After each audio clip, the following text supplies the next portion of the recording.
नवनीत राणा की होगी संसद वापसी, क्या राज्य में वापस आएंगे बीजेपी के बड़े नेता? एक्सचेंज प्लान चर्चा में।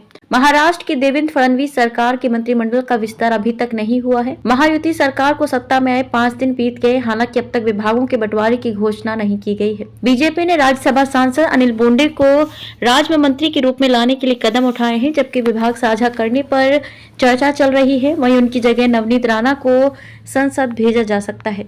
बीजेपी के लिए अहम नवनीत राणा। दरअसल 2019 में नवनीत राणा ने लोकसभा चुनाव जीता था। वह अमरावती लोकसभा सीट से निर्दलीय चुनी गई। 2024 के लोकसभा चुनाव से पहले वह बीजेपी में शामिल हो गई। जिले के बीजेपी नेताओं और कार्यकर्ताओं के विरोध के बावजूद वह पार्टी में शामिल हुई। इसके बावजूद वह चुनाव लड़ी, लेकिन कांग्रेस के बलवंत वानखेड़े ने उन्हें हरा दिया। नवनीत राणा की भूमिका बीजेपी के लिए पूरक की रही है। जब उद्धव ठाकरे मुख्यमंत्री थे तब उन्होंने हनुमान चालीसा का जाप करने के मुद्दे को लोकप्रिय बनाया था। वे लगातार ठाकरे पर निशाना साधते रहती हैं। लोकसभा में हार के बाद वे संसद जाने को बेताब हैं। उनकी ये मांग जल्द ही पूरी हो सकती है। मंत्री रह चुके हैं अनिल बोंडे। अमरावती से बीजेपी नेता अनिल बोंडे फडणवीस कैबिनेट में कृषि मंत्री रह चुके हैं। नवनीत राणा की तरह वे भी आक्रामक नेता है। अब बीजेपी इन दोनों आक्रामक नेताओं की अदला बदली की तैयारी कर रही है। बोंडे को दिल्ली से राज्य वापस लाया जाएगा। इस बात की पूरी संभावना है कि उन्हें फडणवीस कैबिनेट में जगह दी जाएगी। वहीं नवनीत राणा बोंडे की जगह भरेंगी।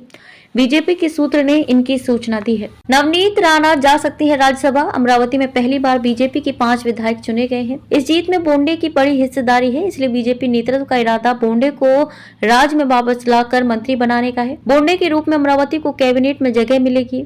बोंडे 5 जुलाई 2022 को राज्यसभा गए। इनका कार्यकाल 2028 तक है, इसलिए उनकी जगह संसद बनने वाली नवनीत राणा को 3.5 साल का कार्यकाल मिलेगा। फिलहाल महायुति के संख्या बल को देखते हुए राणा उपचुनाव में आसानी से जीत हासिल करेंगे। बलवंत वानखेड़े की बढ़ सकती है बेचैनी। अगर नवनीत राणा को राज्यसभा में मौका दिया गया तो कांग्रेस सांसद बलवंत वानखेड़े की बेचैनी बढ़ सकती है। नवनीत राणा की जगह लेने के लिए राज्य में आने वाले बोंडे के पास मंत्री पद का अनुभव है। इससे बीजेपी को फायदा होगा। राज्य विधान परिषद की 6 सीटें खाली हैं, इसलिए अगर बोंडे को मंत्री पद दिया जाता है तो बीजेपी के लिए उन्हें 6 महीने के भीतर विधानमंडल का सदस्य बनाना मुश्किल नहीं होगा।